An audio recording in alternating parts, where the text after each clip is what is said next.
आज बहुत ही शुभ संयोग बन रहे हैं और सावन मास के इस चौथे दिन का महत्व और भी अधिक हो जाता है, क्योंकि आज सोमवार है, वो दिन जो स्वयं भगवान भोलेनाथ को समर्पित है। और आज की कथा आरंभ करने से पहले हम भावपूर्वक ध्यान करते हैं उन महाकाल शिव का जो संपूर्ण ब्रह्मांड के अधिपति हैं, माता पार्वती का जो उनकी अर्धांगिनी होकर शक्ति का स्वरूप है, और हम करते हैं एक विशेष प्रार्थना आज के इस अति पुण्यकारी दिवस पर। हे भोलेनाथ, हे प्रभु आशुतोष, आपके चरणों में हमारा यह जीवन समर्पित है। हमें ऐसी भक्ति दीजिए जो स्वार्थ से परे हो, ऐसी आस्था दीजिए जो हर परिस्थिति में अडिग रहे, और ऐसा संयम दीजिए जिससे हम कर्तव्य, करुणा और क्षमा को जीवन का मार्ग बना सकें। हे शिव शंकर, हमारे जीवन के भीतर फैले तम को हरिए और आत्मा को प्रकाश से भर दीजिए। आपकी कृपा के बिना न तप पूर्ण होता है न ज्ञान स्थिर। आज के इस दिव्य सोमवार को हमारा हृदय केवल ओम नमः शिवाय से गूंजता रहे, यही हमारी प्रार्थना है। सावन का सोमवार कलयुग में सबसे बड़ा वरदान है। आज का दिन व्रत कथा, जाप और आराधना से शिव कृपा को प्राप्त करने का श्रेष्ठ अवसर है। इस दिन की गई पूजा चाहे कितनी भी सरल हो, अगर श्रद्धा से की जाए तो वह भोलेनाथ को अवश्य प्रसन्न करती है। आप सभी से विनम्र निवेदन है कि सावन मास कथा श्रृंखला के साथ आप अंत तक जुड़े रहें। आज की कथा को भावपूर्वक सुने और इस पुण्य को अपने परिवार और मित्रों तक पहुंचाने के लिए लाइक, कमेंट और शेयर अवश्य करें। आज पहले सुनिए भगवान भोलेनाथ की भक्ति और भक्तों पर कृपा की एक अनोखी कथा। उसके बाद सुनेंगे सावन मास महात्म्य का आज का अध्याय। ऋषि उपमन्यु बड़े प्रेम व्रती थे। दिन रात भगवान की भक्ति किया करते और अपने प्रेम के प्रसून यानी पुष्प भगवान शिव के चरणों में अर्पित किया करते थे। न उन्हें खाने की सुध थी, न विश्राम की चिंता। वृक्षों से गिरे हुए फल ही उनका एकमात्र भोजन था। धरती ही उनकी शैया थी और अंबर यानी आसमान ही उनके लिए छाया के समान था। एक बार ऋषि उपमन्यु परिभ्रमण के लिए निकले। वे घूमते घूमते समुद्र के तट पर चले गए। समुद्र में ऊंची ऊंची लहरें उठ रही थी। भैरव गर्जन हो रहा था। उपमन्यु को वे लहरें प्रकृति के कोमल हाथों के समान लगी और वो भैरव गर्जन मधुर संगीत के समान उन्हें लगने लगा। उन्होंने सोचा, ये जगह तो बड़ी मनोरम है, बस यहीं तप करना चाहिए। ये सोचकर ऋषि उपमन्यु समुद्र के तट पर बालू के कणों के ऊपर आसन बिछाकर बैठ गए और भगवान शिव के ध्यान में मग्न हो गए। कई वर्षों तक ऋषि उपमन्यु इसी तरह से तपस्या करते रहे। उनके इस अखंड तप को देखकर देवराज इंद्र आकुल हो उठे। उन्होंने सोचा, कहीं ऐसा न हो कि उपमन्यु अपने तप की शक्ति से स्वर्ग पर अपना अधिकार जमा ले। अब देवराज इंद्र के मन में ईर्ष्या जाग उठी। वे ऋषि उपमन्यु के तप को डिगाने के लिए कुबेर देवता को साथ लेकर चल पड़े। अब दोनों विचित्र वेश धारण करके समुद्र तट से कुछ दूरी पर ही थे कि उन्हें दो और मनुष्य दिखाई पड़े जो एकदम उन्हीं के समान वेशधारी थे। वे मन ही मन सोचने लगे कि ये दोनों कौन हैं और कहाँ जा रहे हैं। तभी देवराज इंद्र के कानों में डमरू की ध्वनि सुनाई पड़ी। उन्होंने डमरू की ध्वनि को सुनकर सोचा, अवश्य ये शिव जी की ही माया है। स्वयं भगवान शिव ही इन दोनों मनुष्यों के रूप में यहाँ प्रकट हुए हैं और ये ऋषि उपमन्यु की दृढ़ता की परीक्षा लेना चाहते हैं। छिपकर देखना चाहिए कि ये क्या करते हैं।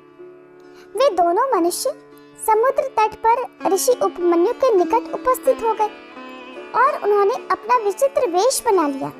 एक के मस्तक पर तो मोर पंख का मुकुट था और दूसरे का मुख आधा मनुष्य और आधा सिर के समान था। मोर पंखों के मुकुटधारी मनुष्य ने ऋषि उपमन्यु को अपना परिचय देते हुए कहा कि मैं देवराज इंद्र हूँ और मेरे साथ जो ये हैं ये कुबेर हैं। मैं आपकी तपस्या से प्रसन्न होकर आपको स्वर्ग का वैभव देने के लिए आया हूँ। तब ऋषि उपमन्यु ने कहा, देवराज, मुझे शिव जी के प्रेम को छोड़कर और कुछ नहीं चाहिए। आपने दर्शन देकर मुझे कृतार्थ किया, यही बहुत है। इसके सिवा मुझे कुछ नहीं चाहिए। देवराज इंद्र ने ऋषि उपमन्यु को डिगाने के उद्देश्य से फिर कहा, मुने, मैं देवराज इंद्र कुबेर के साथ आपको कुछ देने के लिए खड़ा हुआ हूँ। आप राज्य, वैभव, महल जो चाहे मांग लीजिए, मेरे लिए आपको कुछ भी अदेय नहीं है। ऋषि कुछ उत्तर दे पाते उसके पहले ही माया के इंद्र ने कुबेर की ओर देखते हुए कहा, कुबेर, महामुनि के लिए इस रेती में स्वर्ण महल बना दीजिए, ऐसा महल जिसकी बराबरी का तीनों लोकों में कोई दूसरा महल ना हो। ये कहकर माया के कुबेर ने अपना हाथ ऊपर उठाया। देखते ही देखते समुद्र के तट पर दिव्य स्वर्ण महल बनकर तैयार हो गया। ऐसा महल जो सभी प्रकार के सुखों और वैभव से परिपूर्ण था। माया के इंद्र ने ऋषि उपमन्यु की ओर देखते हुए कहा, महामुनि, ये स्वर्ण महल आपके लिए है। बालू के कणों से उठकर आप महल में निवास कीजिए और सभी प्रकार के सुखों का उपभोग कीजिए। लेकिन ऋषि उपमन्यु ने कहा, देवराज, मैं आपकी कृपा से कृतज्ञ हूँ, पर मुझे शिवजी के प्रेम को छोड़कर और कुछ भी नहीं चाहिए। मेरे लिए बालू के ये कण ही कोमल शैया के समान है, धरती ही मेरा बिस्तर है और ये आकाश का वितान ही मेरा घर है। ये सुनकर माया के इंद्र की भौहें टेढ़ी हो गई। उन्होंने सोचा, मेरे दिए हुए इस वैभव को ये ऋषि नकार कैसे सकते हैं, तो क्रोध भरे स्वर में कहने लगे, महामुनि, आप मेरा अपमान कर रहे हो। मैं स्वर्ग का अधिपति हूँ और आपके शिव है शमशानवासी। मेरे पास तो स्वर्ग का वैभव है, जबकि आपके नंग धड़ंग शिव के पास तो कुछ भी नहीं है। आप मेरे दिए हुए वैभव को स्वीकार करें, नहीं तो मैं वज्र से आपका मस्तक काट कर फेंक दूंगा। ऐसा कहकर मायावी इंद्र ने अपने हाथ ऊपर उठाए और चमचमाता हुआ एक वज्र उनके हाथ में आ गया। लेकिन ऋषि उपमन्यु बिल्कुल भी विचलित नहीं हुए, भयभीत नहीं हुए और दृढ़ता पूर्वक बोले, देवराज, मैं सब कुछ सुन सकता हूँ, पर अपने आराध्य देव की निंदा मैं नहीं सुन सकता। आपको अपने वज्र का अभिमान है, तो मुझे भी शिव जी के प्रेम का बल है। मैं अभी प्रेम की शक्ति से आपके वज्र को खंड खंड किए देता हूँ। ऐसा कहकर ऋषि ने कमंडल का जल हाथ में लिया और वे भगवान शिव के ध्यान में डूबकर हाथ का जल वज्र पर फेंकना ही चाहते थे कि भगवान शिव अपने वास्तविक रूप में वहां प्रकट हो गए और उन्होंने कहा, बस कीजिए महामुनि, बस कीजिए, मैं तो आपके प्रेम पर मुक्त हो गया हूँ। आपने अपने प्रेम से मुझे जीत लिया है। अब आप मेरे साथ मेरे गण के रूप में रहिए। ऋषि उपमन्यु प्रेम से गदगद होकर भगवान शिव के चरणों में लौट गए। फिर भगवान शिव ने उन्हें उठाकर अपने हृदय से लगा लिया। देवराज इंद्र और कुबेर देव जो अभी तक छुपे हुए थे प्रकट हो गए और सम्मिलित स्वरों में भगवान शिव की जय जयकार करने लगे। सभी मिलकर प्रेम से बोलिए, भोले शंकर भगवान की जय। अब सुनिए आज का महात्म्य। महादेव जी कहते हैं कि देवी जितने भी ग्रह दोष और भूत दोष हैं और जो भी डाकिनियां, प्रेत, वेताल, राक्षस, ग्रह, पूतनाएं, पिशाच, यातुधान, मातृकाएं, नवजात शिशुओं का अपहरण करने वाली राक्षसियां, बाल ग्रह, वृद्ध ग्रह, ज्वर रूपी ग्रह, अतिसार, भगंदर, पथरी रोग, अन्य सहस्त्रों रोग, दुर्नामिका अर्थात बवासीर, कोढ़ या फिर अन्य रोग व्याधियां हैं, वे सभी सोमनाथ के समीप जाकर उनका दर्शन करने से उसी प्रकार नष्ट हो जाते हैं जैसे जलती हुई आग में डाला हुआ ईंधन तुरंत ही जलकर भस्म हो जाता है। देवेश्वरी, सोमेश्वर नाम से प्रसिद्ध ये जो पश्चिम भैरव हैं, कालाग्नि रुद्रनाथ, जिनका नामांतर सुना गया है, उनमें मैं स्वयं भी भक्तों पर कृपा करने के लिए निवास करता हूँ। उस सोमेश्वर लिंग में स्थित होकर मैं मनुष्यों के सभी पापों को भक्षण कर लेता हूँ। देहधारियों के देह में विचरण करने वाला जो प्राण है, उसी के समान जो सबका प्राण है, ये ब्रह्मांड जिसके भीतर स्थित है और जो एक होकर भी अनेक रूपों में व्यक्त है, वही शिव स्वरूप मैं भक्तों पर कृपा करने के लिए सोमनाथ लिंग में निवास करता हूँ।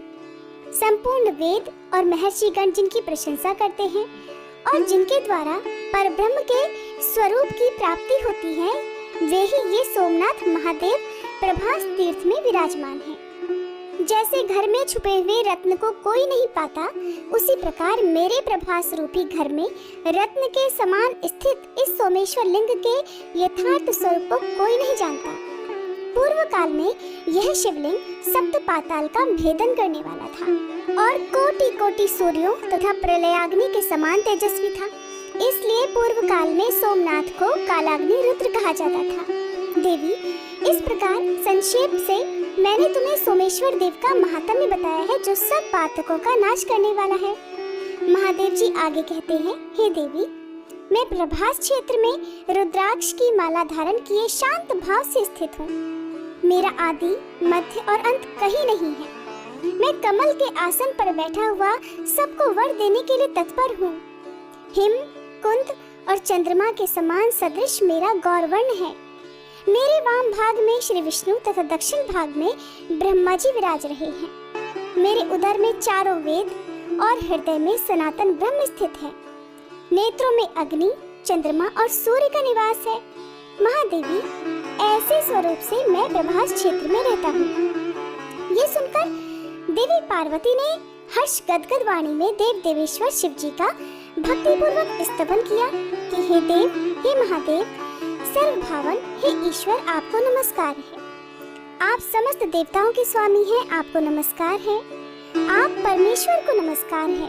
आप अनादि हैं, संपूर्ण सृष्टि के विधाता हैं, आपको नमस्कार है। आप सर्वत्र व्यापक ईश्वर हैं, आपको नमस्कार है। आप सब में स्थित हैं, आपको नमस्कार है। आप धाम अर्थात तेज के भी धाम अर्थात प्रकाशक या आश्रय हैं, आपको नमस्कार है। आप सृष्टिदाता को नमस्कार है। हे मोक्षदाता परमेश्वर, आपको नमस्कार है। पार्वती जी द्वारा इस प्रकार स्तुति किए जाने पर भगवान शिव ने संतुष्ट होकर कहा, महाप्राज्ञे, मैं तुम पर प्रसन्न हूँ, तुम अभीष्ट वरदान मांगो। तब देवी कहने लगी, हे देवेश्वर, प्रभास क्षेत्र का महात्म्य फिर से कहिए। भगवान श्री विष्णु द्वारिकापुरी छोड़कर किस कारण प्रभास क्षेत्र में निवास करते हैं? जिन्होंने पूर्व काल में वराह रूप धारण करके पर्वत, वन और काननों सहित संपूर्ण पृथ्वी का उद्धार किया और नरसिंह का रूप धारण करके हिरण्यकश्यप का संहार किया।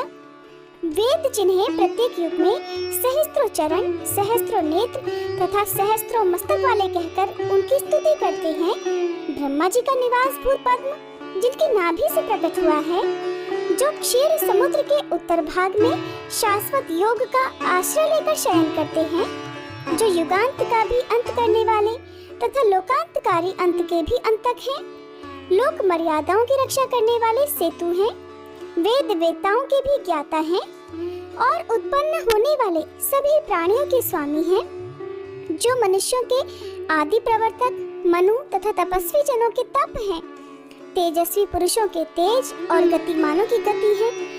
वे श्री हरि द्वारका छोड़कर प्रभास क्षेत्र में कैसे चले आए? तब महादेव जी कहने लगे, देवी, पृथ्वी पर अनेकों तीर्थ हैं, अनेकों क्षेत्र हैं और उन सब में असंख्य प्रभाव है, किंतु प्रभास तीर्थ का प्रभाव उन सब से बढ़कर है। ब्रह्म तत्व, विष्णु तत्व और रुद्र तत्व, इन तीनों की प्रभास में ही एकत्र उपलब्धि होती है और किसी क्षेत्र में ऐसा सुयोग दुर्लभ है। प्रभास में लोक पितामह ब्रह्मा जी 24 तत्वों के साथ रहते हैं। दैत्यों के संहारक देवाग्र गण भगवान विष्णु 25 तत्वों के अधिपति होकर इस तीर्थ में हैं और मैं 36 तत्वों से संयुक्त होकर तुम्हारे साथ प्रभास में निवास करता हूँ। शुभे, इस प्रकार तुम केवल प्रभास तीर्थ को ही तत्वमय और सर्वतीर्थमय समझो। स्त्री, मलेच्छ, शूद्र, पशु, पक्षी और मृग जो भी प्रभास क्षेत्र में मरते हैं, सभी शिव जी के लोक में जाते हैं। महादेव जी कहते हैं कि देवी, दक्षिण में समुद्र से लेकर उत्तर में सूर्यपुत्री कौरवेश्वरी नदी तक का जो क्षेत्र है, उसके भीतर मैं ही क्षेत्रज्ञ के रूप से निवास करता हूँ। मेरा ग्रह रूप ये तीर्थ सूर्य नारायण की किरणों से प्रभासित होता है, इसलिए इस कल्प में प्रभास नाम से विख्यात हुआ है।